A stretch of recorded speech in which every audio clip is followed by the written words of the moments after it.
আজ বিশ্ব হরমোন দিবস। ধরে নেওয়া হয় বাংলাদেশে মোট জনগোষ্ঠীর অন্তত ৩০% হরমোনজনিত সমস্যায় ভুগছেন। হরমোনের প্রভাবে যে রোগগুলো হয় সেটির পরিচিতি অনেক বাড়লেও হরমোন জিনিসটা কি, এটির কারণে কি ধরনের সমস্যা হয়, হরমোনের ভারসাম্যহীনতার কারণে এই বিষয়ে মানুষের মধ্যে সচেতনতা কম। আমরা বিস্তারিত আজকে আলোচনা করব। আরোগ্য নিকেতনের আজকের বিষয় আমরা দিয়েছি বিশ্ব হরমোন দিবস, সুস্থতাই হরমোন। এই বিষয়ে কথা বলতে আমাদের স্টুডিওতে উপস্থিত হয়েছেন দেশের স্বনামধন্য 3জন এন্ডোক্রিনোলজিস্ট। আমরা পরিচয় করিয়ে দিচ্ছি। আমাদের সঙ্গে আছেন অধ্যাপক doctor Mohammad Hafizur Rahman, senior consultant endocrinology বিভাগ, ইউনাইটেড হসপিটাল, একই সঙ্গে sir president Bangladesh endocrine society. সঙ্গে আরও আছেন ডাক্তার শাহজাদা সেলিম, সহযোগী অধ্যাপক এন্ডোক্রাইনোলজি বিভাগ, বাংলাদেশ মেডিকেল বিশ্ববিদ্যালয়। স্যারের আরও পরিচয় সাধারণ সম্পাদক বাংলাদেশ এন্ডোক্রাইন সোসাইটি। সঙ্গে আরও যুক্ত হয়েছেন ডাক্তার ফারিয়া আফসানা, সহযোগী অধ্যাপক ডায়াবেটিস ও হরমোন বিভাগ, বারডেম জেনারেল হাসপাতাল। একই সঙ্গে madam president elect Bangladesh endocrine society. আপনাদের 3জনকে স্বাগত জানাচ্ছি। অনুষ্ঠান শুরুর আগে আমরা আপনাদের জানিয়ে দিতে চাই অনুষ্ঠানটি সহযোগিতা করছে বাংলাদেশ এন্ডোক্রাইন সোসাইটি ও এসকে ফার্মাসিউটিক্যালস লিমিটেড। আমি একেবারে শুরুতে অধ্যাপক ডাক্তার মোহাম্মদ হাফিজুর রহমান আপনার কাছে জানতে চাই যে হরমোন সম্পর্কে আমরা একটা সংজ্ঞায়ন বলি বা একেবারে সহজ তথ্য একটু আপনার কাছে জানতে চাই যে হরমোন জিনিসটা আসলে কি। আমাদের শরীরে কিছু নির্দিষ্ট কিছু গ্রন্থি থাকে এবং সেই গ্রন্থি থেকে কিছু, আমরা এটাকে বলি যে একটা জৈব রাসায়নিক পদার্থ বা কেমিক্যাল মেসেঞ্জারের মতো একটা সাবস্টেন্স তৈরি হয় এবং এটা রক্তের মাধ্যমে শরীরের বিভিন্ন জায়গায় ছড়িয়ে পড়ে এবং শরীরের যে দূরবর্তী বিভিন্ন যে কোষ আছে, অর্গান আছে, তার উপর কাজ করে। সেই অর্গানগুলোকে ডিকটেট করে যে কি কি কাজ করতে হবে, কখন করতে হবে। এবং এই যে যে কেমিক্যাল মেসেঞ্জারগুলো, এইগুলোকে আমরা হরমোন বলি এবং যে গ্ল্যান্ড থেকে তৈরি হয় সেটাকে বলি আমরা এন্ডোক্রাইন গ্ল্যান্ড। তাহলে আমাদের শরীরে কিন্তু এরকম অনেকগুলো এন্ডোক্রাইন গ্ল্যান্ড আছে এবং তাদের ভিতরে একটা, আমরা বলি যে একটা নেটওয়ার্ক আছে এবং এর ভিতরে আমাদের যে প্রধান যে এন্ডোক্রাইন গ্ল্যান্ড সেটা কিন্তু ব্রেনে থাকে, পিটুইটারি গ্ল্যান্ড, সেটাকে আমরা বলি মাস্টার এন্ডোক্রাইন গ্ল্যান্ড, এবং এইটার শরীরে অন্যান্য যে গ্ল্যান্ড আছে সেইগুলোকে কন্ট্রোল করে। তো এখন এই যে হরমোন, তাহলে এই যে হরমোনের কাজটা কি? হরমোনে যে বললাম যে এন্ডোক্রাইন গ্ল্যান্ড থেকে তৈরি হচ্ছে, ছড়িয়ে পড়ছে, সে করে কি আমাদের যে বিভিন্ন যে শারীরিক এবং মানসিক যে প্রবৃদ্ধি, আমাদের শরীরের যে মেটাবলিজম, শরীরের টেম্পারেচারকে কন্ট্রোল করা, আমাদের সেক্সুয়াল লাইফকে কন্ট্রোল করা, এই ধরনের বিভিন্ন কাজ করে থাকে এই হরমোন। সেই জন্য আমাদের শরীরে এই হরমোনের এই প্রভাবটা কিন্তু অনেক। স্যার আপনাকে অসংখ্য ধন্যবাদ। ডাক্তার শাহজাদা সেলিম, একটু গ্ল্যান্ড ধরে ধরে আমরা একটু জানতে চাই কোনটির কি কাজ, সেটি যদি আর একটু বিস্তারিত বলেন।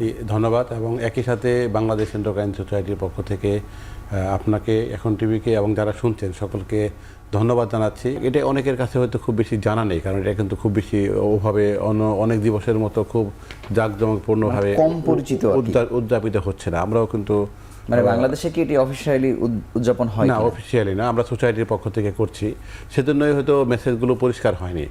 আর আপনি যেটা বললেন হরমোনের জিনিসটা কি, এটাও কিন্তু অনেক মানুষের কাছে ধোঁয়াশার। যেমন ধরুন, আমাদের বাংলাদেশ পৃথিবীতে অন্যতম বেশি সংখ্যক ডায়াবেটিসের রোগীর দেশ। আমাদের অবস্থান কিন্তু পৃথিবীতে 8ম সংখ্যার দিক থেকে। কিন্তু এটা তো ইনসুলিনের ঘাটতি, এটা তো হরমোনের রোগী। কিন্তু যারা রোগীকে দেখাশোনা করে, অনেকের মাথায় কিন্তু নাই দিয়ে এটা একটা হরমোনজনিত সমস্যা। আমাদের কাছে অনেক রোগী এসে বলে কি, আমার তো ডায়াবেটিস আছে, কিন্তু আমার মনে হচ্ছে হরমোনেরও সমস্যা আছে। উনি সেটা বুঝতে চাচ্ছেন হয়তো থাইরয়েড, কারো কারো হয়তো যৌন হরমোন, এরকম কিছু একটা। তাহলে স্যার যেটা বললেন যে হরমোনের একটা গ্রন্থি থেকে উৎপাদিত হয়, আরেক জায়গায় কাজ করে। আমি যদি আরও, যেহেতু খুব বিভিন্ন ক্যাটাগরির মানুষ শুনি, তাদের জন্য বোঝা সহজ করে বলি, আমাদের শারীরবৃত্তিক যে কর্মকাণ্ড পরিচালিত হয় তার নিয়ন্ত্রক দুইটা সিস্টেম। একটা হলো স্নায়বিক মানে নার্ভ, আর একটা হলো হরমোন। টোটাল অ্যাক্টিভিটি কিন্তু এখানে দেখেন, একটা মানুষ জন্মগ্রহণের আগে থেকে, তাহলে তার বাবা মার যে হরমোনাল অ্যাক্টিভিটির কিন্তু সে উৎপাদিত পণ্য যদি বলি বা বস্তু বলি, তার বেড়ে ওঠা, তার অঙ্গ ঠিক হওয়া না হওয়া, তার সে ছেলে হবে মেয়ে হবে, হরমোন নিয়ন্ত্রিত। এরপরে সে যখন ক্রমশ বড় হচ্ছে, তার বৃদ্ধিও কিন্তু গ্রোথ হরমোন, তারপরে থাইরয়েড হরমোন, এগুলো দ্বারা নিয়ন্ত্রিত। সে প্রজনন ক্ষমতা অর্জন করবে কি করবে না, সেটা হরমোন নিয়ন্ত্রিত। প্রজনন করতে পারবে কিনা, হরমোন নিয়ন্ত্রিত। বয়সকালে আবার হরমোনের ঘাটতির কারণে যেমন মহিলাদের মেনোপজ হয়ে যাচ্ছে, পুরুষদেরও সিমিলারই হয় কিন্তু বোঝা যায় না। এবং তাইলে দেখেন জীবনের শুরু থেকে শেষ পর্যন্ত টোটাল নিয়ন্ত্রণ করছে, কিন্তু আমাদের জালে সে আবদ্ধ। হ্যাঁ, সচেতনতার হার কিন্তু খুবই কম। আবার যদি গ্রন্থি বাই গ্রন্থি বলি, যেমন প্যানক্রিয়াস থেকে তো ইনসুলিন প্রধান, কিন্তু গ্লুকাগনও কিন্তু খুব গুরুত্বপূর্ণ। এটা আরও কম মানুষের কাছে পরিচিত। কিন্তু বাংলাদেশে সবচেয়ে বেশি পরিচিতর মধ্যে একটা হলো ডায়াবেটিস, আর হলো থাইরয়েড হরমোনের সমস্যা। কারণ আমরা যদিও সারা দেশে কোনো গবেষণা হয়নি, কিন্তু বিভিন্ন গবেষণাকে যোগ করে দেখা গেছে যে 20 থেকে 25% মোট জনগণের থাইরয়েড হরমোনের সমস্যায় আক্রান্ত। তাহলে এটা কিন্তু আমাদের দেশে সারা পৃথিবীর প্রায় 82 কোটি রোগী, তার 4 কোটি কিন্তু বাংলাদেশেই, এত বেশি।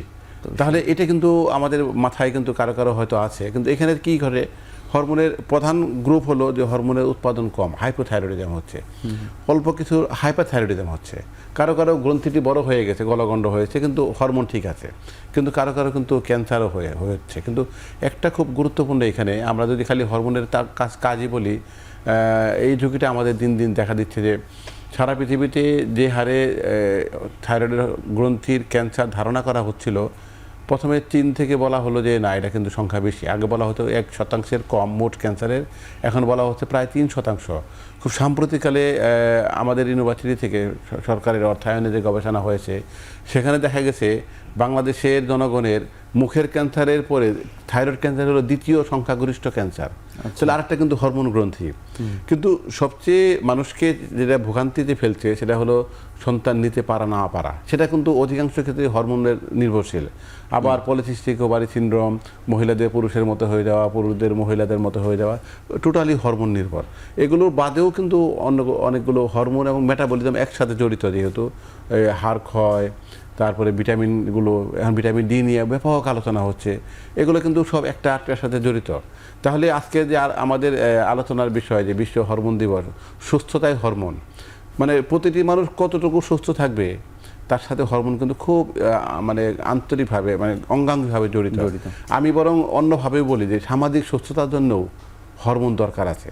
তাহলে আমরা যদি মানসিক বৈকল্য ধরি, মানুষের বৃদ্ধি হচ্ছে কি হচ্ছে না, সন্তান নিতে পারছে কি পারছে না, এগুলো ব্যক্তিকে, পরিবারকে, সমাজকে কিন্তু আক্রান্ত করছে। ডায়াবেটিস কিন্তু অর্থনীতিকেও আক্রান্ত করছে। তাহলে সামগ্রিক অর্থেই কিন্তু আমাদের সচেতন হওয়া খুব জরুরি, যেটা এই দিবসকে কেন্দ্র করে আমরা সকলকে জানাতে পারি। আপনাকে ধন্যবাদ। ডাক্তার ফারিয়া আফসানা, এই হরমোনজনিত সমস্যার কারণে পুরুষ বা নারী আর কারা বেশি আক্রান্ত হচ্ছে বা কারা সমস্যার প্রকট সমস্যার মধ্যে পড়ছে? আমি বলবো যে এরকম যদি খুব প্রিভ্যালেন্স এরকম জানা নাই, কিন্তু কোনো কোনো রোগ যেমন থাইরয়েডের রোগটা, এটা কিন্তু মহিলাদের বেশি হয়। আবার ডায়াবেটিসের কিন্তু বলতে পারবো না আমরা এক্স্যাক্টলি কার, পুরুষ না মহিলার। হ্যাঁ, সেরকম আলাদা আলাদা করে যদি ধরতে চাই, অ্যাজ এ হোল মহিলাদেরই আমি বলবো যে হরমোন জনিত রোগগুলো বেশি হয়ে থাকে। শিশুদের ক্ষেত্রে যদি বলেন? শিশুদের ক্ষেত্রেও এখন চলে এসছে, কারণ কিছু কিছু রোগ আছে যেমন গ্রোথ বা বৃদ্ধিজনিত যেগুলি, তারপরে যেমন থাইরয়েডের সমস্যাটাও অনেক সময় আমরা একদম জন্মগতভাবেও পেয়ে থাকি বাচ্চাদের। তো কনজেনিটাল হাইপোথাইরয়েডিজম যেটাকে বলে, এগুলোও বাচ্চাদের মধ্যে থাকে। বিশেষ করে বয়স সন্ধিক্ষণের সময়টায় মেয়েদের ক্ষেত্রে আমরা পলিসিস্টিক ওভারি এখন একটা খুব বড় সমস্যা, কারণ যতই চাইল্ডহুড ওবেসিটি বাড়ছে, আমাদের এই পলিসিস্টিক ওভারি ইয়েটা কিন্তু অনেক বাড়ছে। সেই ক্ষেত্রে বলবো যে শিশুদের ক্ষেত্রেও কিন্তু হরমোনজনিত রোগ অনেকগুলি আছে। এছাড়াও কিছু সাধারণ হরমোনজনিত রোগ যেগুলো বয়স্কদেরও হয়ে থাকে, সেটাও শিশুদের হতে পারে। যেমন পিটুইটারি গ্ল্যান্ডের থেকে অতিরিক্ত হরমোন তৈরি হওয়া বা হরমোন কমে যাওয়া, এগুলিও কিন্তু অনেক সময় আমরা বাচ্চাদের মধ্যেও পেয়ে থাকি। সুতরাং কোনো বয়সী আসলে হরমোনের অসুখ হওয়ার জন্য এক্সক্লুডেড না আর কি, যে কোনো বয়সেই হরমোনজনিত সমস্যা নিয়ে আসতে পারে। জরুরি হচ্ছে সচেতনতা এবং লক্ষণগুলি অবজার্ভ করা এবং একজন হরমোন বিশেষজ্ঞের পরামর্শ নেওয়া। আমি সেই লক্ষণের দিকে আসতে চাই। অধ্যাপক হাফিজুর রহমান, মানে মোটা দাগে কত ধরনের লক্ষণ দিয়ে মানুষ বুঝতে পারে যে আমি আসলে হরমোনজনিত সমস্যায় ভুগছি বা আমার অবস্থা কি? তো একটা হলো যে এটা অনেক ক্ষেত্রে দেখা যায় যে পেশেন্টের অনেক সময় অ্যাসিমটোমেটিক কোনো ইয়ে থাকে না, তারপরে কিছু কিছু আমরা বলি যে লক্ষণ থাকলে তখন তাকে চিন্তা করতে হবে যে আমার হয়তো হরমোনের প্রবলেম হতে পারে, তখন একজন হরমোন বিশেষজ্ঞের পরামর্শ নেওয়ার দরকার। যেমন একজনের দেখা যাচ্ছে যে হঠাৎ করে তার ওজনটা কমে যাচ্ছে, অথবা দেখা যাচ্ছে মুটিয়ে ওজন বেড়ে যাচ্ছে, খুব র্যাপিডলি তার ওয়েট গেইন হচ্ছে, এটা একটা খুব টায়ার্ড লাগছে। একজন দেখা যায় যে বারে বারে প্রস্রাব হচ্ছে, অথবা দেখা যাচ্ছে যে তার ক্ষুধা বেড়ে গেছে, পিপাসা বেড়ে গেছে, যেমন ডায়াবেটিস যেটা হতে পারে। দেখা যাচ্ছে যে না, তার দেখা যাচ্ছে যে সব তার শীত সে সহ্য করতে পারছে না, স্কিনটা ড্রাই হয়ে যাচ্ছে, চুল পড়ে যাচ্ছে, ভুরু পড়ে যাচ্ছে, মেয়েদের মাসিক ইরেগুলার, আমরা থাইরয়েড ডিজিজেরটা এটা চিন্তা করি। অর্থাৎ এই ধরনের যদি লক্ষণ, একটা মহিলা বা বিশেষ করে পুরুষদের ক্ষেত্রে তার সেক্সুয়াল প্রবলেম হচ্ছে, তখন তার খেয়াল করতে হবে যে না, আমার হয়তো কোনো হরমোনের সমস্যা সমস্যা হচ্ছে, তখন তার উচিত একজন হরমোন বিশেষজ্ঞের পরামর্শ নেওয়া, এবং তখন উনি তাকে বিভিন্ন পরীক্ষা নিরীক্ষা করে গাইড করতে পারবেন যে আপনার এই হরমোনের প্রবলেম, এবং তখন সেইভাবে তার চিকিৎসা দেওয়ার প্রয়োজন হয়। ধন্যবাদ। ডাক্তার শাহজাদা সেলিম, অন্য চিকিৎসকের কাছে, অন্য ডিসিপ্লিনের চিকিৎসকের কাছে যাচ্ছেন, মানে সেই প্রবলেমটি আসলে বুঝতে না পারার কারণে, যেটি হরমোনজনিত সমস্যা, রেফার হয়ে আপনাদের কাছে আসছে, ঘটনাগুলো মানে কেমন ঘটে আর কি? এটা দারুণ একটি প্রশ্ন করেছেন। আমার মনে হয় আমরা তিনজনই একমত, আমাদের অধিকাংশ রোগী অন্য কারো কাছে যায়, কারো কাছ থেকে আসে। তারপরে আমাদের কাছে আসে। এটাও কিন্তু আবার সচেতনতা এমনও তো একটা, হয় যে যার কাছে গেলেন তিনি হয়তো বুঝতে পারলেন না, এমনও তো এটাও কিছু কিছু ক্ষেত্রে হতে পারে। যেমন ধরুন ডায়াবেটিসের রোগীদের কারো কারো লক্ষণটা এমন হয় যে দ্রুত ওজন কমে যাচ্ছে, খারাপ লাগছে, সে হয়তো ভাবলো যে আমার মানসিক সমস্যা। থাইরয়েডের রোগীদের সবচেয়ে বেশি হয়, যেমন হাইপোথাইরয়েডিজম বাংলাদেশে বেশি, অন্য দেশে মহিলাদের বেশি, তো উনি এই মানসিক অবসাদগ্রস্ত এরকম ভাবেন। আবার হাইপারথাইরয়েডিজম হলে বুক ধরপড়ানি, অস্থিরতা এমন থাকে, উনি ভাবছে হার্ট অ্যাটাক হচ্ছে, যাচ্ছেন হৃদরোগ বিশেষজ্ঞের কাছে। পলিসিস্টিক ওভারি সিনড্রোম কিন্তু বাংলাদেশে মারাত্মক হারে বেড়ে যাচ্ছে। যেহেতু রুগীরা মেয়ে, যে কোনো সমস্যার জন্য এরা ভাবছে যে একজন গাইনি ডাক্তারের কাছে দেখাতে হবে, কিন্তু তারপরে দেখা গেল যে না, এটা কিন্তু একটা হরমোনজনিত সমস্যা। আরও কিছু কিছু ঘটনা আছে, যেমন ধরুন যে রোগীগুলোর গলগণ্ড হচ্ছে, গলগণ্ড তো এটা গ্রন্থি, কিন্তু একটু আগে যেরকম বলে, গ্রন্থি কিন্তু ফাংশন ঠিক থাকতে পারে, শুধু আকার বড় হয়েছে, কিন্তু কারো কারো একই সাথে গ্রন্থির ফাংশনও উল্টাপাল্টা হতে পারে। আবার থাইরয়েডের আরেকটা হলো যে গ্রেভস থাইরয়েডেক্টোপ্যাথিতে কিন্তু চোখ বড় হয়ে যায়, তাহলে শুরুতে হয়তো উনি চোখের ডাক্তারের কাছেই গেলেন।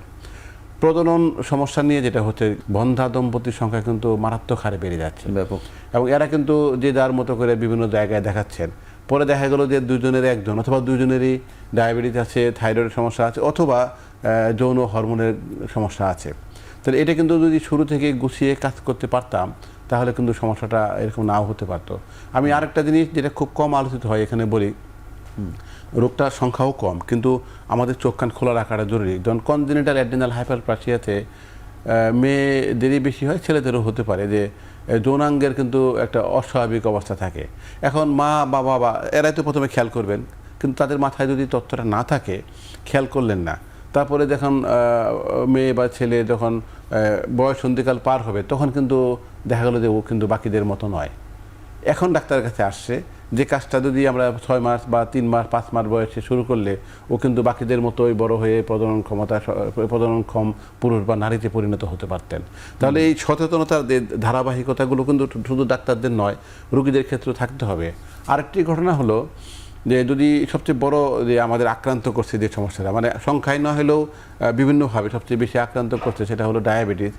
ডায়াবেটিসের চিকিৎসা যদি শুরুতে করা যায়, অথবা চিকিৎসা করার আগে প্রতিরোধ করা যায়, তাহলে যে লাভ হবে, চিকিৎসা শুরু করে ব্যাপক ব্যয়বহুল এবং অতটা লাভ পাওয়ার সম্ভাবনা নেই। তাহলে এটার তথ্যটা হলো যে, প্রায় সকল হরমোনের সমস্যায় যদি সচেতন থাকি, তাহলে কিছু কিছু প্রতিরোধ করা যাবে, আর কিছু কিছু দ্রুত শনাক্ত করে আমরা সবচেয়ে ভালো ফলাফল আশা করতে পারি।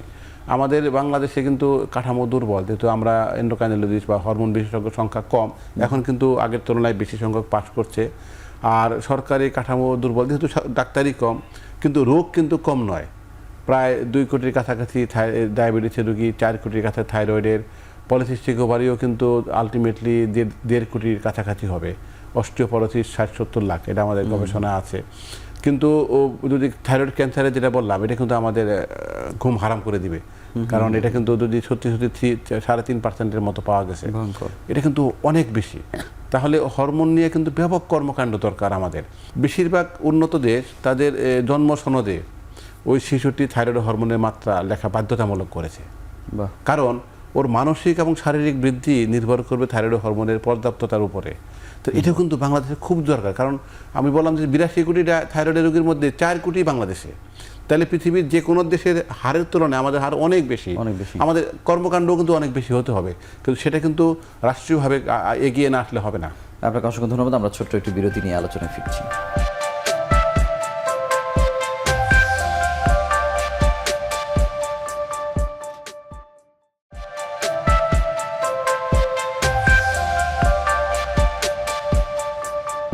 ডাক্তার ফারিয়া, আপনার কাছে একটু জানবো যে আমরা ইদানিং দেখছি সম্প্রতি বিভিন্ন যখন সন্তান প্রসব হওয়ার পরে নিউনেটোলজিস্টরা পরামর্শ দিচ্ছেন যে থাইরয়েড পরীক্ষা করে নেবার জন্য। এটা আমরা আগে এত শুনি না, এটির কারণটা আসলে কি? এখন আসলে স্ক্রিনিং বেশি হচ্ছে, সেটাই আমি বলবো। কারণ অনেক থাইরয়েডের এই সিমটমগুলি কিন্তু আসলে একদম মানে অগোচরে থেকে যাচ্ছে, নোটিস হচ্ছে না। এবং যখন এই থাইরয়েড হরমোনটা কিন্তু একটা বাচ্চার মানসিক এবং দৈহিক গঠন এবং বৃদ্ধির জন্য খুবই প্রয়োজনীয়। এবং অনেক সময় আমরা আগে দেখেছি যে মেন্টাল রিটার্ডেশন হয়ে যাচ্ছে, বৃদ্ধি হচ্ছে না, এগুলো কিন্তু নেগলেক্টেড থেকে যাচ্ছে। কিন্তু তার একটা অটিজম, সেরিব্রাল পালসি এগুলো জানার জন্য কি না আসলে সেরিব্রাল পালসির সাথে ঠিক খুব সম্পর্কযুক্ত না, কিন্তু মানসিক বৃদ্ধি বাধাপ্রাপ্ত হওয়ার জন্য কিন্তু থাইরয়েড হরমোনের অভাবটা খুবই গুরুত্বপূর্ণ। সেই জন্য শুধু যেই মায়ের থাইরয়েড প্রবলেম আছে তারই না, আসলে কিন্তু অনেক ক্ষেত্রে বলা হয় এখন যে ইউনিভার্সাল স্ক্রিনিং সবারই আসলে দেখে নেওয়া উচিত। যেটা ডক্টর সেলিম বলছিল যে বাইরের দেশে কিন্তু বার্থ সার্টিফিকেট বা বার্থ রেজিস্ট্রেশনের মধ্যে কিন্তু থাইরয়েড হরমোনটা লেখা থাকে, বোঝার জন্য আসলে এই বাচ্চাটার থাইরয়েড হরমোনের দিক থেকে কেমন আছে। সুতরাং মানসিক এবং দৈহিক বিকাশটা যেন ঠিক হয় এবং অনেকগুলো রোগ কিন্তু প্রতিরোধ করতে পারি আমরা যদি এই থাইরয়েড ফাংশনটা ঠিক থাকে। সুতরাং অবশ্যই প্রতিটি বাচ্চারই উচিত যদি ওরকম রিসোর্স থাকে আমাদের এই থাইরয়েড হরমোনটা চেক করে নেওয়া। বেশিরভাগ ক্ষেত্রেই তো আমরা যদি 80-90% বলি, তারা তো আসলে জানতে পারছে না, পারছে না বা স্ক্রিনিং করাও হচ্ছে না, তৈরি করছে যারা করতে পারছে না। এখানে আমি একটা তথ্য যোগ করি যে সারা পৃথিবীতে গড় পর্তায় ধরে নেওয়া হয়েছে যে 2000 জীবিত শিশু জন্মগ্রহণের মধ্যে একজনের কনজেনিটাল হাইপোথাইরয়েডিজম থাকতে পারে। তো বাংলাদেশের science, ministry of science and টেকনোলজির অর্থায়নে পরমাণু শক্তি কমিশন যারা থাইরয়েড টেস্ট করে তারা কিন্তু একটা বিশাল বড় গবেষণা করেছে। এটা কিন্তু আমাদের জন্য খুব, আপনাদের প্রশ্ন তার সাথে খুব সম্পৃক্ত। সেটা হলো বাংলাদেশে কিন্তু 1100 জীবিত সন্তানের জন্য একজন কনজেনিটাল হাইপোথাইরয়েডিজম রোগী পাওয়া যাচ্ছে, তাহলে ওদের দ্বিগুণ কিন্তু। তাহলে এটা যদি ওই সময় শনাক্ত না করতে পারি তাহলে ওর মানসিক শারীরিক বৃদ্ধির আর সম্ভাবনা থাকলো না কিন্তু। তাহলে এটাকে প্রতিটি শিশু গুরুত্বপূর্ণ, প্রতিটি শিশু আমাদের জন্য ভবিষ্যতের একটা সুনাগরিক, মেধাবী নাগরিকের তৈরি করার জন্য আমাদের উদ্যোগ নিতে হবে। সেটি করতে গেলে এই কনজেনিটাল হাইপোথাইরয়েডিজম এবং বাকি থাইরয়েড সমস্যাটা, এটা জন্মের পরে বাচ্চা যদি হাসপাতালে জন্মগ্রহণ করে বাসায় যাওয়ার আগেই ব্লাড স্যাম্পলটা নেওয়াটা জরুরি। বাসাতে যদি জন্মগ্রহণ করে থাকে তাকেও ওই যেহেতু এখন একটা কাঠামো কিন্তু আছে যে কমিউনিটি ক্লিনিকের মাধ্যমে ওগুলো হিসাব রাখা হয়, তাহলেও 1 সপ্তাহের মধ্যেই কিন্তু রক্ত নিয়ে পরীক্ষাটা করে ভালো আছে এটা জানলে তো সবচেয়ে ভালো খবর, কিন্তু অনেকেই কিন্তু ভালো থাকবে না। তাহলে তার জন্য কি করতে হবে? তখনই শুরু করতে হবে কাজটি আমাদের। আমি এখান থেকে আরেকটু জানতে চাই ডাক্তার ফারিয়া, যে যদি মায়ের থাইরয়েড থাকে এটি সন্তান পর্যন্ত আসার মানে ঝুঁকিটা আসলে কত বেশি? এখন আমরা একটা রোগ হচ্ছে হাইপোথাইরয়েডিজম, এটাই কিন্তু আসলে বেশি বংশ পরম্পরায় চলে আসে। সেখানে অটোইমিউন যেটা মানে যাদের অ্যান্টিবডি পজিটিভ আছে তাদের ক্ষেত্রে দেখা যায় যে মায়ের থাকলে বাচ্চাদেরও হওয়ার সম্ভাবনা থাকে, কিন্তু এটা তার মানেই ধারণা করার দরকার নাই যে বাচ্চাটাই থাইরয়েডের প্রবলেম নিয়েই জন্মগ্রহণ করবে। ভবিষ্যতে যেমন ডায়াবেটিসের কথা আমরা বলি যে বাবা মার থাকলে বাচ্চার হওয়ার সম্ভাবনা থাকে, সুতরাং যেই মায়ের থাইরয়েড বা হাইপোথাইরয়েডিজম আছে তাদের ক্ষেত্রে বাচ্চাদের মধ্যে হাইপোথাইরয়েডিজম হওয়ার সম্ভাবনা আছে। সেটা যে জন্মগতভাবে সেটা না, বড় হয়েও হতে পারে। কিন্তু যেহেতু আমরা বলছি যে সবারই আমরা স্ক্রিনিং করতে চাই, সেখানে যেই মায়ের থাইরয়েড হরমোনের প্রবলেম আছে তার বাচ্চার অবশ্যই থাইরয়েড স্ক্রিনিংটা করে নেওয়া উচিত। ধন্যবাদ ডাক্তার হাফিজুর রহমান। যেমন হরমোনজনিত যে সমস্যাগুলো মানুষ অন্তত জানছে, বিশেষ করে ডায়াবেটিসের ব্যাপকভাবে জানছে বা অন্তত জানতে পারছে এটার সাথে হরমোনের এক ধরনের কানেকশন আছে, কিন্তু কোন রোগগুলোর ক্ষেত্রে মানুষ এখনো জানতেই পারছে না বা অনেক দেরিতে আসছে, সেই রোগগুলো সম্পর্কে? ধন্যবাদ আপনাকে। তো আসলে আমরা মোটামুটি আমাদের সাথে পরিচিত কোনটা, একটা হলো ডায়াবেটিস, একটা হলো থাইরয়েডের সমস্যা, আর একটা হলো যে ওবেসিটি, হ্যাঁ, ওজন বেড়ে যাচ্ছে, মুটিয়ে যাচ্ছে, এটা একটা, আর একটা হলো পলিসিস্টিক ওভারি সিনড্রোম। এইগুলো মোটামুটি আমরা সবাই জানি, পরিচিত। এছাড়াও আরও অনেকগুলো গুরুত্বপূর্ণ হরমোন আছে, যেমন একটা আমাদের শরীরে একটা বলে কর্টিসল হরমোন। কর্টিসল হরমোন যদি বেশি হয় আমরা এটাকে বলি কুশিং সিনড্রোম। হ্যাঁ, স্বাস্থ্য তার বড় হয়ে যাচ্ছে, শরীরে আমরা বলি যে পেটটা বড় হয়ে যাচ্ছে, মুখটা বড় হয়ে যাচ্ছে, স্কিনটা থিন হয়ে যাচ্ছে, চামড়াটা পেটে যাচ্ছে, এবং আরও অনেক প্রবলেম হয়। তার মাসিক রেগুলো মেয়েদের হতে পারে, হাড় হতে পারে, এটাকে বলে কুশিং সিনড্রোম। অথবা দেখা গেলো যে হরমোনটা কমে গেছে, বেশি জায়গাটা কমে গেল, এটাকে বলে এডিশনস ডিজিজ বা অ্যাড্রেনোকর্টিক্যাল ইনসাফিসিয়েন্সি। এদের দেখা যায় যে ওজন কমে যাচ্ছে, ব্লাড প্রেশার কমে যাচ্ছে, এবং এই রোগীকে যদি চিকিৎসা না দেওয়া হয় তাহলে সে কিন্তু অজ্ঞান হয়ে সে মারাও যেতে পারে। হ্যাঁ, অ্যাড্রেনাল ক্রাইসিস মারা যেতে পারে। তাহলে এই অ্যাড্রেনাল থেকে আমরা বলি যে এই কর্টিসল বাড়তেও পারে, কমতে পারে। আরেকটা হলো ক্যালসিয়াম। শরীরে ক্যালসিয়াম পরিমাণ বেড়ে যেতে পারে। আমাদের ঠিক থাইরয়েড গ্ল্যান্ড, আমাদের গলার ঠিক সামনের ওইখানে থাইরয়েড গ্ল্যান্ডের পাশেই থাকে প্যারাথাইরয়েড গ্ল্যান্ড। তো প্যারাথাইরয়েড গ্ল্যান্ডে যদি কোনো টিউমার হয় সাধারণত বা আকারে যদি বড় হয়ে যায়, তখন এই প্যারাথাইরয়েড হরমোন বেশির জন্য এই ক্যালসিয়াম বেড়ে যেতে পারে। এটাকে আমরা বলি হাইপার প্যারাথাইরয়েডিজম বা হাইপার ক্যালসিমিয়া। আবার ঠিক অপোজিট, এই প্যারাথাইরয়েড গ্ল্যান্ডটা নষ্ট হয়ে গেল কোনো কারণে, হ্যাঁ, এই যেমন থাইরয়েড গ্ল্যান্ড আমরা বলি হাইপোথাইরয়েডিজম, ঠিক প্যারাথাইরয়েড গ্ল্যান্ডটা নষ্ট হয়ে যেতে পারে। এটাকে বলা হয় যে হাইপোক্যালসিমিয়া, হাইপোপ্যারাথাইরয়েডিজম। এছাড়াও আরেকটা খুব, এটা আমরা দেখি যে যেমন কার্ডিওলজিস্টের কাছে সবাই যায়, এটা হলো শরীরে এই যে আমরা বুঝি কোলেস্ট্রলটা বেড়ে যাওয়া, এবং এই কোলেস্ট্রল বাড়ার জন্য আমরা জানি তাদের কার্ডিওভাস্কুলার ডিজিজ হচ্ছে। এটা কোলেস্ট্রল বেড়ে যাওয়ার একটা হলো যে আমরা বলি যে জেনেটিক কারণ, আর কিছু এন্ডোক্রাইন কেমন যে থাইরয়েড প্রবলেম বা আরও কিছু এই যে কর্টিসল, এইসব কারণ, বিভিন্ন কারণে এই কোলেস্ট্রলটা বেড়ে যেতে পারে, এবং এটাকে বলে আমরা মেটাবলিক ডিজিজ। এটাও কিন্তু আমাদের এন্ডোক্রাইনের সাথে রিলেটেড, এই মেটাবলিক ডিজিজ। তারপরে হাড্ডি ক্ষয়, অস্টিওপোরোসিস, হাড্ডি ক্ষয় হয়ে যাচ্ছে। তারপরে যৌন ক্ষমতার প্রবলেম, হ্যাঁ, ইম্পর্টেন্ট। তারপরে আমরা যেটা বলি ইনফার্টিলিটি, হ্যাঁ। আরেকটা হলো যেটা এই যে বাচ্চাদের যেটা হয়, বাচ্চাদের বয়ঃসন্ধিকালের কিছু পরিবর্তন হয়। একটা হলো দেখা যাচ্ছে কেউ লম্বা হয়ে যাচ্ছে, টল স্ট্রেচার, কেউ দেখা যাচ্ছে লম্বা হচ্ছে না, শর্ট স্ট্রেচার। আবার এই বয়ঃসন্ধিকালের পরিবর্তন যেটা, এটা কারো দেখা যায় যে খুব তাড়াতাড়ি অল্প বয়সে হয়ে যাচ্ছে। মা নিয়ে আসছে যে ডাক্তার সাহেব দেখেন তো আমার মেয়েটার এই অল্প বয়স, মাত্র 6 বছর, আমার মেয়েটার মাসিক শুরু হয়ে গেল, হ্যাঁ, আমার মেয়েটার ব্রেস্ট তৈরি হয়ে গেল, হ্যাঁ, এটাকে বলা হয় প্রিকশাস পিউবার্টি। আবার দেখা যায় অনেক সময় মা নিয়ে আসছে, বলে এখন আমার মেয়ের বয়স তো 17 বছর, এখনও তার মাসিক হয়নি, হ্যাঁ, তার এই বয়স দেরিতে হচ্ছে, এটা ডিলেড পিউবার্টি। তো এই ধরনের কিছু রোগ। তারপরে আরও আমরা একটা বলি যে ব্লাড প্রেশার একটা কিন্তু হরমোনের জন্য ব্লাড প্রেশার বাড়তে পারে, এন্ডোক্রাইন হাইপারটেনশন।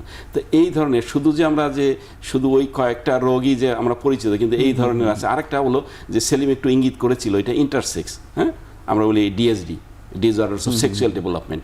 একটা দেখা যাচ্ছে ছোটবেলায় সে মেয়ে হিসেবে ইয়ে হলো, বড় হয়ে যায়, ছেলে হয়ে যাচ্ছে, হ্যাঁ। তো এই যে এই ইন্টারসেক্স, এইগুলো কিন্তু আমাদের এই হরমোন রিলেটেড ডিজিজ।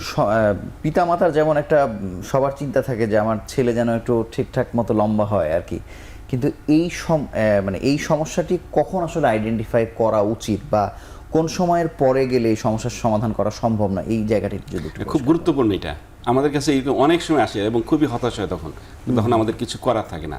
তো একটা আমরা সাধারণ দেখি যে একটা ওই যে গ্রোয়িং পিরিয়ড, অর্থাৎ যখন হাড্ডিটা যখন বড় হতে থাকে, বয়স সাধারণত 15 বছরের পরে খুব একটা আর ইয়ে হয় না, 14-15 বছর পরে তখন আর ওই গ্রোথটা স্লো হয়ে যায়। তখন যদি আমরা ডিটেক্টও করতে পারি, খুব একটা লাভ হয় না।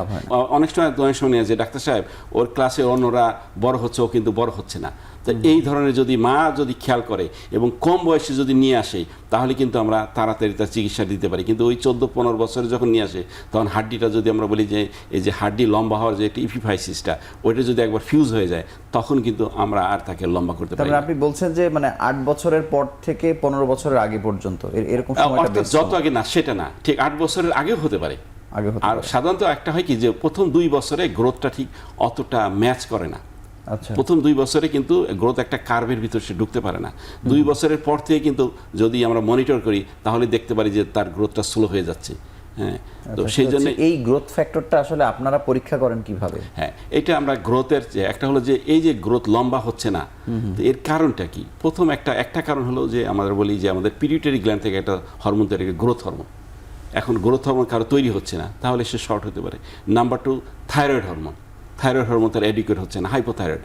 তাহলে এই গ্রোথ হরমোন, থাইরয়েড হরমোন, এছাড়াও আরও অন্য এই যে কর্টিসল হরমোন যদি বেশি হয়ে যায়, তাহলে হাড্ডিটা ফিউজ হয়ে যাবে, সে লম্বা হবে না। সেটি পরীক্ষা নিরীক্ষা করে আপনারা বুঝতে পারি যে একটা প্রবলেম যে সেটা হলো যে এই যে লম্বা হওয়ার যে গ্রোথ হরমোনটা কিন্তু খুবই ব্যয়বহুল। এবং বাংলাদেশে একসময় আমার মনে হয় যে 1 বছরের উপর সময় হরমোনটা বাংলাদেশে অ্যাভেলেবলই ছিল না। অনেক পেশেন্ট তারা পাচ্ছিল, তারা কিন্তু তাদেরকে আমরা দিতে পারিনি। এখন 2-1টা কোম্পানি আনছে, ভেরি এক্সপেন্সিভ। তো আমরা চেষ্টা করছি, আমরা আমাদের যে এই ড্রাগের তাদেরকে যে আমরা রিকোয়েস্ট করে এসেছি যে এই হরমোনটা যদি কোম্পানি কেউ আনতে চায়, তাহলে কি তাদের জানি এনকারেজ করা হয়, নাহলে কিন্তু এত বড় একটা ব্যয়বহুল হরমোন সবাই ব্যবহার করতে পারছে। ধন্যবাদ ডাক্তার শাহজাদ সেলিম। আমরা চিকিৎসার প্রসঙ্গে একটু ঢুকতে চাই, যে আমরা যখন জেনে গেলাম যে একজন হরমোনের সমস্যায় ভুগছে, চিকিৎসা কত আগে থেকে বা কিভাবে কোন প্রক্রিয়া আসলে শুরু করেন আপনারা? জি, ধন্যবাদ। প্রতিটি রোগ যখন ধরা পড়ে, তার চিকিৎসা পদ্ধতি কিন্তু আলাদা আলাদা রকম। হরমোনের সমস্যা কিন্তু মোটা দাগে 3 রকম। হরমোন কম তৈরি হচ্ছে, বেশি তৈরি হচ্ছে, গ্রন্থিটির আকার পরিবর্তন হয়েছে, অথবা ক্যান্সার হয়েছে। এখন যদি একটা উদাহরণ দেওয়ার জন্য বলি যে হাইপোথাইরয়েডিজম হয়েছে, তাইলে কিন্তু খুব সহজ। বাইরে থেকে থাইরয়েডের হরমোন যেটা থাইরক্সিন পাওয়া যায়, খুব সস্তা, খাওয়ার পদ্ধতিও খুব সহজ সরল, এবং এটি বাইরের হরমোনটা ভিতরের হরমোনের অনেকটা কাছাকাছি রকমের কাজ করে। কিন্তু সকল হরমোনের ঘাটতি কিন্তু এরকম নয়। যেমন ধরুন ডায়াবেটিসের জন্য যেটা হয়েছে, এটা কিন্তু একটা অনেকগুলো ফ্যাক্টরের একটা কমপ্লেক্স উপস্থাপনা। সেক্ষেত্রে হরমোনের ঘাটতি আছে, ইনসুলিন কম তৈরি হচ্ছে। টাইপ 1-এ কিন্তু শুধু তাই হয়, কিন্তু টাইপ 2 বাংলাদেশে প্রায় 99-এর বেশি শতাংশ রোগী কিন্তু টাইপ 2 রোগী। তাদের ক্ষেত্রে হরমোন কিছু কম তৈরি হচ্ছে, অন্য অন্য ফ্যাক্টরগুলো যুক্ত হচ্ছে। এখানে এটাই জটিলতা তৈরি করছে যে পরিমতো খাবেন, পরিমতো পরিশ্রম করবেন, সারাদিন একটা শৃঙ্খলা থাকবে। কিন্তু অন্য অনেক গ্রন্থির এরকম আবার আছে যে শারীরিকটাকে যেটা বলেন যে অ্যাড্রেনাল হরমোন বেশি তৈরি হচ্ছে, কর্টিসল বেশি তৈরি হচ্ছে, তার জন্য যে লক্ষণ দেখা দিচ্ছে, এই ক্ষেত্রে কিন্তু ওষুধের কাজ খুব কম, অপারেশন করে গ্রন্থিটি ফেলে দিতে হচ্ছে। আবার যদি কম তৈরি হয় সেক্ষেত্রে ওষুধ দিতে হচ্ছে। ওষুধটি আবার এরকম যে ওষুধের তারতম্য হলে রোগী বেঁচে থাকা মরে থাকার মধ্যে একটা পার্থক্য হয়ে যেতে পারে। আবার গ্রোথ হরমোনের রোগটি শনাক্ত করা যেমন জটিল, চিকিৎসা করা আরও জটিল। প্যারাথাইরয়েড হরমোনে যদি কারো ঘাটতি থাকে, এই রোগীদের জীবনযাপন খুব কষ্টকর হয়ে যায়, কারণ ঘন ঘন ক্যালসিয়ামের এমন ঘাটতি হয় যে তার খিঁচুনির মতো হয়ে সে হাসপাতালে ভর্তি করতে হচ্ছে। আবার যদি গ্রন্থি বেশি হরমোন তৈরি করে, সেক্ষেত্রেও কিন্তু অন্য কোনো ওষুধ দিয়ে খুব বেশি লাভ হয় না, আলটিমেটলি অপারেশনই করতে হয়। হরমোনের যেহেতু কর্মকাণ্ড কম, কিন্তু বেশিরভাগ হরমোনের টেস্টের প্রসিডিউরটাই ব্যয়বহুল। আচ্ছা, আবার কোনো কোনো ক্ষেত্রে চিকিৎসাও ব্যয়বহুল। এটাও কিন্তু আমাদের জন্য একটি মাথা ব্যথার কারণ। আরেকটি হলো যে অনেকগুলো যন্ত্রপাতি বা চিকিৎসা দুইটা অংশই কিন্তু খুব সফিস্টিকেটেড হবার কারণে কিন্তু একদম প্রত্যন্ত অঞ্চলে অনেক সময় এর ব্যবস্থাপনা করা যায়নি। আমি যদি খুব বড় উদাহরণ দেই, যে থাইরয়েডের চিকিৎসা কিন্তু বাংলাদেশে অনেক বছর থেকে হচ্ছে। পরমাণু শক্তি কমিশন, তারপরে মেডিকেল কলেজগুলোর মাধ্যমে কিন্তু অনেক এলাকায় ছড়িয়ে পড়েছে। তারপরেও কিন্তু প্রত্যন্ত এলাকার এই টেস্টের মান নিয়ে কিন্তু প্রশ্ন থেকে যাচ্ছে, কারণ ওখানে এই নতুন ধরনের এবং আধুনিকায়ন করাটা কিন্তু অনেক সময় সম্ভব হয়ে উঠছে না আমাদের পক্ষে। তো এই জন্য সেবাও যেমন ব্যাহত হচ্ছে, রোগ শনাক্তকরণে ব্যাহত হলে তো সেবা ব্যাহত হবেই। তাহলে মানুষের কিন্তু স্বাস্থ্যের ক্ষেত্রে একটা বড় ধরনের ধাক্কা থেকে যাচ্ছে, যেটি উন্নতি করাটা আমাদের জন্য খুব বেশি প্রয়োজন। আপনাকে অসংখ্য ধন্যবাদ। আমরা আরও একটি ছোট্ট বিরতি নিয়ে আবার আলোচনা ফিরছি।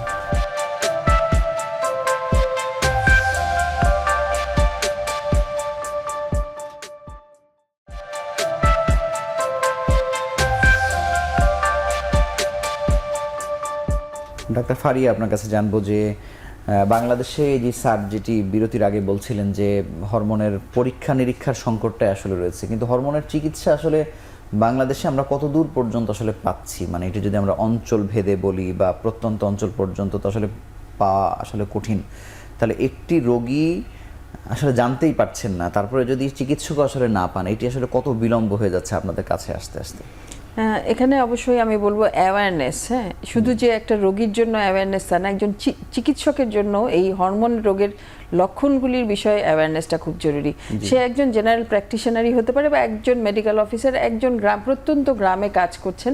এই হরমোনের লক্ষণগুলি কি বা এই লক্ষণগুলিকে কোঅর্ডিনেট করে একটা হরমোন পরীক্ষা যে তার প্রয়োজন, এই অ্যাওয়ারনেসটা বা এই ট্রেনিংটা যদি আমরা ডাক্তারদেরকে দিতে পারি, আমি মনে করি সেটা হরমোন চিকিৎসার একটা প্রথম ধাপ হিসাবে কাজ করবে।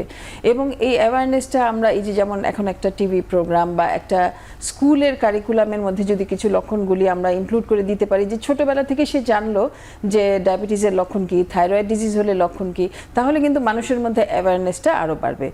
এই অ্যাওয়ারনেস যখন বাড়াতে পারবো তখনই আসবে স্ক্রিনিংয়ের প্রশ্ন, যে কখন আমি স্ক্রিনিং করব এবং কোন জায়গায় গিয়ে এই হরমোন পরীক্ষাটা করতে হয়। সেখানে একদম যে রুট লেভেলে যদি অ্যাভেলেবেল করা যায় সেটা তো অবশ্যই ভালো, না পাওয়া গেলেও তার কাছাকাছি কোন সেন্টারে এই হরমোন পরীক্ষাগুলি হয় সেগুলি সম্বন্ধেও একজন চিকিৎসক এবং রোগীর অবশ্যই ধারণা থাকা উচিত। এই লেভেলগুলিতে আসলে কিন্তু আমাদের কাজ করার যথেষ্ট স্কোপ আছে। তারপরে হচ্ছে স্ট্যান্ডার্ডাইজড ল্যাব পরীক্ষা কিন্তু অনেক জায়গায় হচ্ছে, কিন্তু আমরা যেই স্ট্যান্ডার্ড হিসাবে হরমোন অ্যাসেটা করতে চাই হয়তো বা সেভাবে হচ্ছে না। একটা সাধারণ HbA1c বা 3 মাসের গড় ডায়াবেটিস আমরা যে পরীক্ষা করি সেটার ক্ষেত্রেও কিন্তু একই পরিস্থিতি। সেরকম হরমোন তো আরও একটু সফিস্টিকেটেড টেস্ট। সুতরাং সেরকম যদি সরকারের সহযোগিতায় এরকম ল্যাব তৈরি করা যায় যেখানে আমাদের হরমোনগুলি একই স্ট্যান্ডার্ড পদ্ধতিতে হচ্ছে, তাহলে কিন্তু আমাদের একদম আমরা রুট লেভেলেই এটা ডায়াগনোসিস করে ফেলতে পারি। তারপরে হচ্ছে রেফারেল সিস্টেম। একজন চিকিৎসক অবশ্যই কোন সময় পেশেন্টকে একজন বিশেষজ্ঞের কাছে পাঠাবেন এই ব্যাপারেও তার সঠিক জ্ঞান থাকতে হবে। তাহলেই কিন্তু আসলে আমরা এই হরমোন চিকিৎসাগুলি একদম শুরুতেই শুরু করতে পারবো। আর একটু আগে কথা হচ্ছিল বিভিন্ন বিশেষজ্ঞের কাছে কিন্তু বিভিন্ন লক্ষণ নিয়ে যাচ্ছে, সুতরাং ওই পার্টিকুলার লক্ষণটা থেকে যে আসলে স্ক্রিনিং করতে হবে সেটাও কিন্তু অনেক, আমি বলবো যে বিশেষজ্ঞদের মধ্যেও কিন্তু একটু অ্যাওয়ারনেসের প্রয়োজন আছে। সুতরাং সকল স্তরের ডাক্তার এবং রোগীদের ক্ষেত্রে কিন্তু এই হরমোন বিষয়ক সচেতনতাটা খুব জরুরি। আমি মানে এই প্রসঙ্গে স্যারের কাছে জানতে চাইবো যে সোসাইটির তো আসলে এই জায়গাটিতেই আসলে কাজ, সেক্ষেত্রে অন্য ডিসিপ্লিনের মানুষদের সাথে তো আপনারা নানাভাবে বসছেন নানা কারণে, কিন্তু প্রত্যন্ত অঞ্চলের একজন মেডিকেল অফিসার তারা যেন অন্তত এই লক্ষণগুলো সুনির্দিষ্টভাবে বুঝতে পারে, রেফার করতে পারে, এটির জন্য আসলে আপনারা কোনো উদ্যোগ হাতে নিয়েছেন কিনা সোসাইটির পক্ষ থেকে? ধন্যবাদ আপনাকে। আসলে এই ধরনের প্রোগ্রাম কিন্তু আমরা করছি, অ্যাওয়ারনেস প্রোগ্রাম। আমাদের যারা এই জেনারেল প্র্যাকটিশনার যারা, তাদের ভিতরে অ্যাওয়ারনেস করার জন্য আমরা ঢাকার বাইরে বিভিন্ন জায়গায় কিন্তু আমরা প্রোগ্রাম করেছি। তার ভিতরে প্রধানত হলো ডায়াবেটিস সম্বন্ধে সচেতনতা তৈরি করা, তারপরে থাইরয়েড ডিজিজের উপর সচেতনতা তৈরি করা, কারণ এই দুটো কিন্তু আমাদের মেজর বাল্ক। তো এরপরে আমাদের কিন্তু ইচ্ছা আছে আমরা আরও এই ধরনের প্রোগ্রাম আমরা করতে চাই। বিশেষ করে এই যেটা একটা হলো যে এখন একটা গ্লোবাল বার্ডেন যেটা বেড়ে যাচ্ছে সেটা হলো ওবেসিটি, স্থূলতা, এটা একটা, তার পলিসিস্টিক ওভারি, এটা বেড়ে যাচ্ছে। এই রোগগুলো যেগুলো খুব বেড়ে যাচ্ছে, এই রোগগুলোর দিকে আমাদের কিন্তু একটু অ্যাটেনশন দেওয়া দরকার। আর রেয়ার ডিজিজ সেটা তো অবশ্যই আছে, সেটাও যেন কেউ মিস না করে। আমাদের কিন্তু এই ধরনের আছে, ভবিষ্যতে আমরা এটা চেষ্টা করছি, আমাদের করছি, এটা আরও জানি আমরা ব্যাপকভাবে করতে পারি, সেই প্ল্যান আমাদের আছে। এখানে আমি একটা বড় উদাহরণ দিই। বাংলাদেশে কিন্তু ডাক্তারদের সবচেয়ে বড় ফোরাম হলো বাংলাদেশ ডায়াবেটিক মেডিকেল অ্যাসোসিয়েশন। আমরা কিন্তু তাদের সাথে একটা ফর্মালি মেমোরেন্ডাম আন্ডারস্ট্যান্ডিং মানে সমঝোতা স্মারক স্বাক্ষর করে বাংলাদেশের সকল এলাকার, আপনারা যে ডাক্তারদের কথা আমরা বারবারই বলছি, একদম যত প্রত্যন্ত অঞ্চলে থাকুক তাকে যুক্ত করার জন্য আমরা কিন্তু 3টা জায়গায় অলরেডি প্রোগ্রাম করেছি। তারপরে তো বিভিন্ন আনরেস্টের সেজন্য করা যায়নি। আমরা যেটা করেছি, যেমন রাজশাহীতে করেছি, সিলেটে করেছি। আমাদের টার্গেটই ছিল যে চিকিৎসকরা বিভিন্ন রকম একাডেমিক অ্যাক্টিভিটির মধ্যে আছেন, তারা বাদে যারা কোনোভাবেই সচেতনতার মধ্যে আসতে পারছেন না, উপজেলা বা সাব সেন্টারে চাকরি করছেন বা সদর হাসপাতালে চাকরি করছেন, ওদেরকে বিএমএ এর পক্ষ থেকে ওদেরকে নিয়ে এসেছে। আর আমরা বাংলাদেশ এন্ডোক্রাইন সোসাইটির পক্ষ থেকে আমরা আলোচকদের নিয়ে গিয়েছি এবং দুই পক্ষেরই কর্তৃপক্ষ ছিলেন ওখানে, এবং এটা দারুণভাবে তাদেরকে সমাদৃত হয়েছে। কারণ অনেক ডাক্তারই এমন পাওয়া গেছে যে গত 3-4-5 বছর তাকে কেউ এই ধরনের তথ্য দেয়। আমরা সারাদিন একদম সকাল 8টা থেকে রাত 8টা পর্যন্ত শুধু হরমোনের নিয়ে, এবং উনি যে অবস্থায় আছেন যে সাব সেন্টার বা উপজেলায়, ওইখানে ওনার কী করণীয় আমরা সেভাবেই লেকচারগুলো দিয়েছি, ডায়াবেটিস, ওবেসিটি, থাইরয়েড, অন্যান্যগুলো নিয়ে। তো এটা আমরা কিন্তু যেহেতু এটা একটা চলতেই থাকবে, এরকম একটা প্রক্রিয়া হিসেবে নিয়েছি।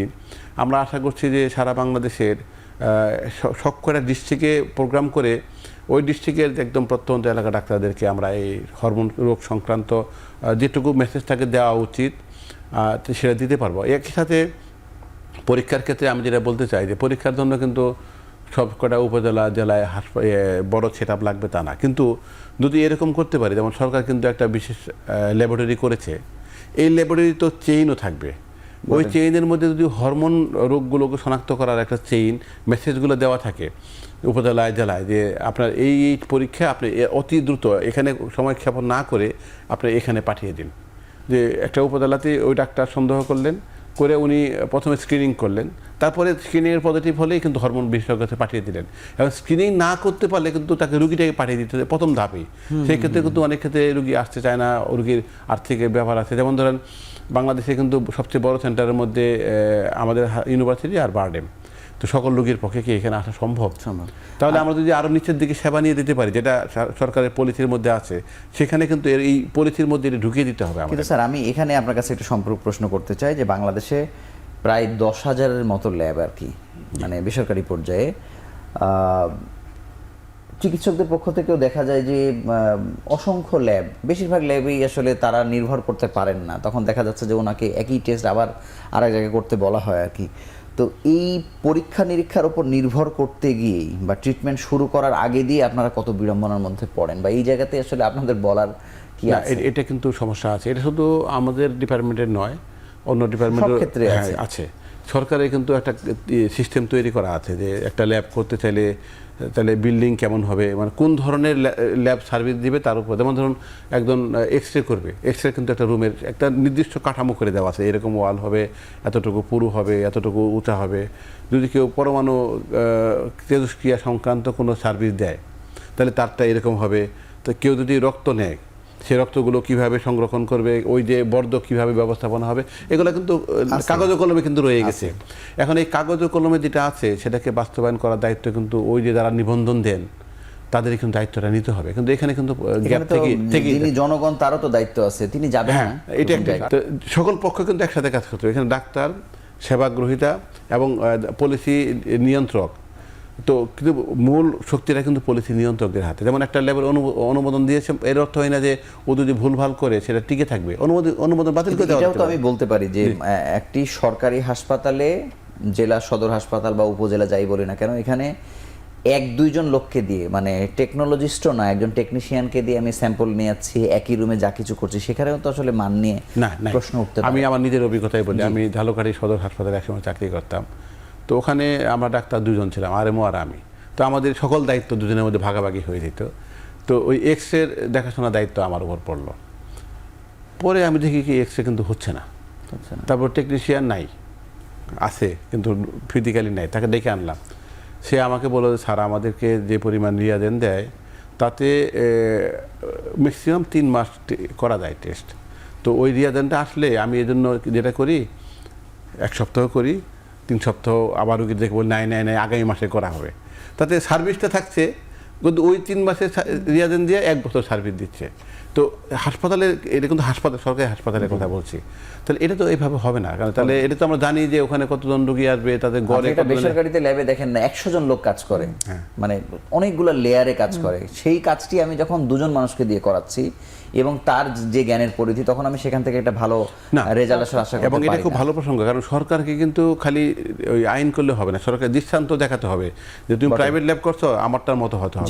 কিন্তু সেটা কিন্তু আমরা পারছি না, এখানে পারছি না। আপনাকে ধন্যবাদ। আমরা শেষ বিরতি নিয়ে আবার আলোচনায় ফিরছি।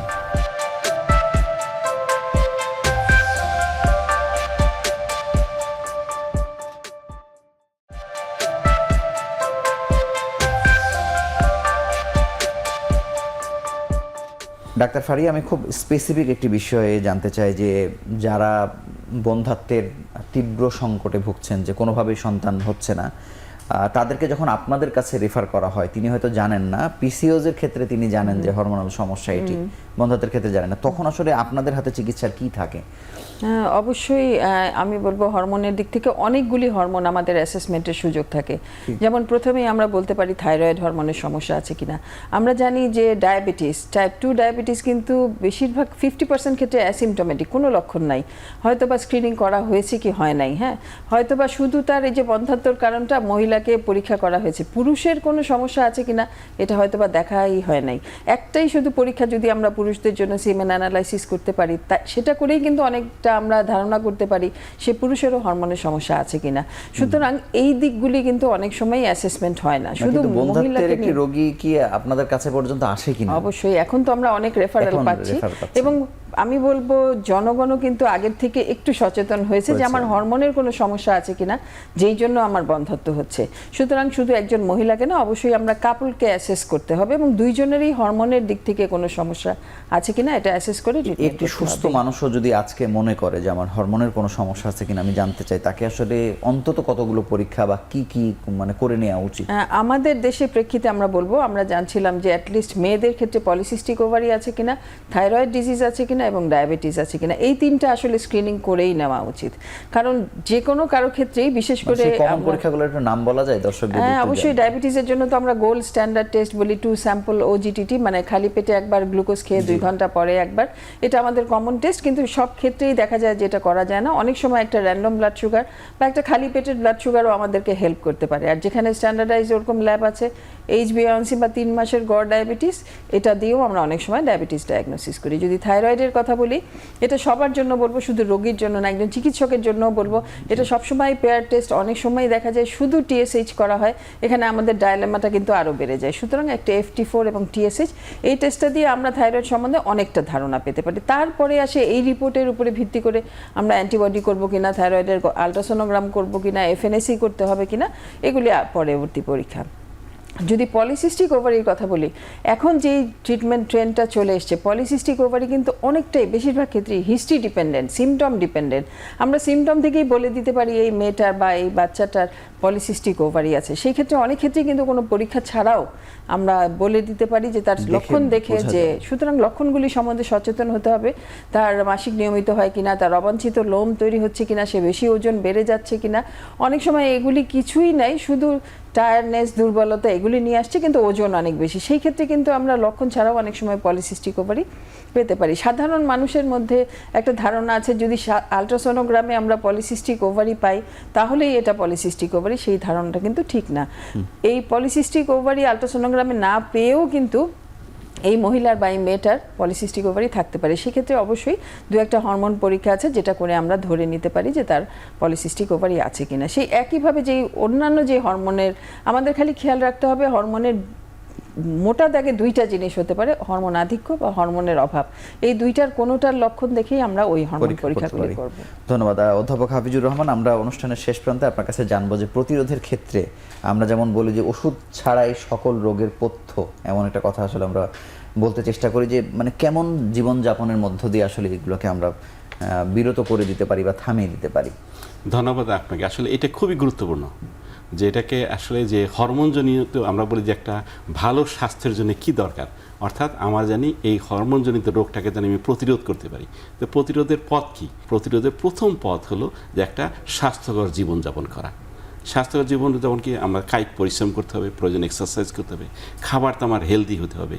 হ্যাঁ, আমরা এই যে টাটকা শাকসবজি, ফলমূল খাচ্ছি, আমরা পূর্ণ দানাযুক্ত খাবার যেটা, হ্যাঁ সেইগুলো মানে আমরা যে লাল রুটি, লাল চালের ভাত হতে পারলে ভালো হতো, হ্যাঁ সেটা তো আমরা পাচ্ছি না। হ্যাঁ, তারপরে আমরা বলি যে অ্যাডিকুয়েট স্লিপ, এটা কিন্তু আমাদের কমে গেছে।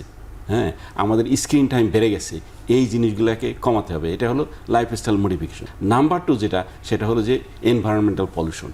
তো এই জিনিসটা এনভায়রনমেন্ট পলিউশন, একেবারে আমরা এন্ডোক্রাইন ডিসরাপ্টার, কিছু কিছু কেমিক্যাল আছে যে হরমোনের অ্যাকশনকে প্রভাবিত করে। পক্ষে কঠিন স্যার, অন্তত মাস্ক পরাটা মাস্ট করে ফেলা। হ্যাঁ হ্যাঁ, এটা একটা আরেকটা ওই যে এখন কিন্তু এটা আলাপ হচ্ছে যে যেটা যে প্লাস্টিকের ইউজ। হ্যাঁ, এই যে প্লাস্টিকের ইউজ কিন্তু কমে। আমি যেমন আমার নিজের ঘটনা বলি, আমি সিঙ্গাপুরের একটা কথা বলি, ধরেন 1 বছর আগে একবার গিয়েছি, একটা ভালো হোটেলে থাকলাম, আমি দেখলাম সেখানে বটল ওয়াটার আছে। দ্বিতীয়বার যখন দেখলাম তখন আমি দেখলাম যে না, সেই বটল ওয়াটার নাই। তখন আমি আবার ওদেরকে ইনফর্ম করলাম যে কই আমার রুমে বটল ওয়াটার নাই। বলে যে না, আমাদের এখন পলিসি, আমরা কোনো বটল ওয়াটার আমরা দিব না, ট্যাপ ওয়াটার খেতে হবে, এবং কিছু ক্ষেত্রে ওদের পিউরিফাইড থাকে। রাষ্ট্র নিয়ে ফেললে মানুষের সেইটা, অথবা এই যে তো এই জিনিসটা একটা। তারপরে এনভায়রনমেন্টাল পলিউশন যেটা, সেটা হলো যে আমার রুমটাকে, আমার বাসাটা জানি পরিষ্কার থাকে, খোলামেলা থাকে, বায়ু দূষণ জানি না হয়। আরেকটা যেটা আমরা বিভিন্ন ধরনের কসমেটিক্স আমরা ইউজ করি, সেইখানে কিছু কিছু কসমেটিক কিছু কেমিক্যাল থাকে, সেটা শরীরের জন্য হার্মফুল। তো এই জিনিসগুলো আমাদের খেয়াল করতে হবে। আর আরেকটা যেটা, সেটা শেষ সেটা হলো যে আমরা আজকে এতগুলো এন্ডোক্রাইন ডিজিজ সম্বন্ধে আলাপ করলাম, ডিজিজের কোনো লক্ষণ যদি আমার প্রাথমিক অবস্থায় মনে হয়, আমার মনে হচ্ছে আমার ডায়াবেটিস হতে পারে, আমার মনে হচ্ছে আমার থাইরয়েড, তাহলে অবশ্যই তাকে একজন হরমোন বিশেষজ্ঞের কাছে যেয়ে তার রোগটা যদি ডিটেক্ট করতে পারে, আর্লি অবস্থায় যদি চিকিৎসা করতে পারি, তাহলে কিন্তু তার যে ভয়াবহ জটিলতাগুলো সেইগুলো কম হবে। আমি স্যারের কাছে শেষ প্রশ্ন হিসেবে জানতে চাই যে পৃথিবীতে যত দিবস আসলে পালিত হয়, সেই সবগুলো আসলে বাংলাদেশে আমরা দেখি পালিত হচ্ছে। যেহেতু অফিসিয়ালি বিশ্ব হরমোন দিবস পালিত হচ্ছে না, এটি হলে আমাদের আরও কত বেশি লাভ হবে, বা এটি করার ব্যাপার আসলে কারা উদ্যোগ নেবে? আমরা কিন্তু উদ্যোগ নিয়ে ফেলেছি। আচ্ছা, কারণ যে দিবসগুলো বাংলাদেশে পালিত হচ্ছে, সব দিবসে কিন্তু ওই দিবস সংশ্লিষ্ট একটা সোসাইটি প্রথমে কার্যক্রম শুরু করে, তারপরে রাষ্ট্র ওই সংশ্লিষ্ট কর্তৃপক্ষকে যুক্ত করে। আমরা সেদিকে আগাচ্ছি। হয়তো আপনি 4-5 বছর পরে দেখবেন যে রাষ্ট্রীয়ভাবেও এটি করছে। লাভ লোকসানের হিসাব যদি করি, লাভের কিন্তু ব্যাপক সম্ভাবনা আছে। আমি যদি একটু হিস্ট্রি বলি, এটা প্রথমে ইউরোপিয়ান সোসাইটি অফ এন্ডোক্রাইনোলজি তারা ইউরোপের জ্ঞান বিজ্ঞানের পৃথিবীর সবার উপরে, এটা সবাই মেনেই নিয়েছি আমরা। সেখানেও ওরা ধারণা করেছে যে জনগণের মধ্যে হরমোন নিয়ে তথ্যের ঘাটতি আছে, সচেতনতার ঘাটতি আছে। এরপরে কিন্তু সারা পৃথিবীর এই এন্ডোক্রাইন সোসাইটিগুলো কিন্তু ব্যাপারটা দেখলো যে না, সব দেশের জন্য প্রযোজ্য, সেজন্য বাংলাদেশ এন্ডোক্রাইন সোসাইটি আমরা এবার করছি। আমরা যদি এই মেসেজগুলো দিতে পারি, আমরা যদি নিচ থেকে শুরু করি যে একদম যে এই আক্রান্ত হচ্ছেন তাকে তার করণীয়ের মধ্যে লক্ষণ জানা, চিকিৎসার জন্য একদম হরমোন বিশেষজ্ঞের কাছে যাওয়া, প্রতিটা ডাক্তারকে এখানে জানাতে হবে যে আপনি যেখানেই থাকেন এরকম সন্দেহ হলে আপনার নিকটস্থ হরমোন বিশেষজ্ঞের কাছে পাঠান, বা যদি সেন্টার থাকে সেখানে পাঠান। আমরা মেডিকেল কলেজগুলো এবং বাকি আরও সেন্টারগুলোতে এখনও পর্যন্ত হরমোন বিষয়ক কর্মকাণ্ড খুবই সীমিত, তাকে বাড়াতে হবে। এটা করতে গেলে কিন্তু রাষ্ট্রের একটা বড় অংশীদারিত্ব দরকার সেবার ক্ষেত্রে, সেটি কিন্তু নেই। সারা বাংলাদেশে টোটাল হরমোনের জন্য 118টা সিট বরাদ্দ, প্রায় 40% রোগী কিন্তু হরমোন সংক্রান্ত রোগী আছে, এবং এখানে 13টা রুম আর 118টা সিট। তাহলে রাষ্ট্র যদি সচেতন হয়, উদ্যোগ নেয়, তাহলে কিন্তু পিকচার চেঞ্জ হয়ে যাবে। তাহলে সেটার জন্য কিন্তু আমরা ধীরে ধীরে আগাতে যাচ্ছি, কারণ আমরা কিন্তু আজকে আলোচনা থেকে এটা কিন্তু পরিষ্কার করতে পেরেছি, জীবনের প্রতিটা ধাপে সুস্থ থাকতে গেলে হরমোনের একটা তারতম্য হয়, সেখানে কিন্তু চিকিৎসা দরকার হতে পারে, এবং এই চিকিৎসাগুলো সবসময় অত সহজ নাও হতে পারে। সহজ হবে কখন? যখন রাষ্ট্র এটাকে নিজের মধ্যে নিবে এবং কর্মকাণ্ডে এটাকে প্রতিফলিত করবে। আমরা সেই দিনের অপেক্ষায় আছি। আপনাকে ধন্যবাদ। আপনাদের তিনজনকে আমাদের সঙ্গে যুক্ত হওয়ার জন্য আন্তরিকভাবে অভিনন্দন জানাচ্ছি। ধন্যবাদ। মানুষের জীবন বা অ্যাক্টিভিটিস সব কিছুই হরমোনের দ্বারা ব্যাপকভাবে নিয়ন্ত্রিত। হরমোন সম্পর্কে শুধু রোগী জানবেন তা নয়, রোগী, চিকিৎসক এবং সুস্থ মানুষ যারা অনুষ্ঠান দেখলেন তারাও অন্তত এই তথ্যটি ছড়িয়ে দিন। হরমোন সম্পর্কে আমরা জানতে পারলেই হরমোনের কারণে যে 40% মানুষ বা 30% মানুষ নানান জটিলতার মধ্যে পড়েছেন, তারা অন্তত সুস্থ জীবনযাপন করতে পারবেন, বা আগামীতে আমাদের আজকে যে শিশু সেও যেন আসলে এই জটিলতার মধ্যে দিয়ে না যান, সেই প্রত্যাশায় আজকের মতো বিদায় নিচ্ছি। ভালো থাকুন, সুস্থ থাকুন।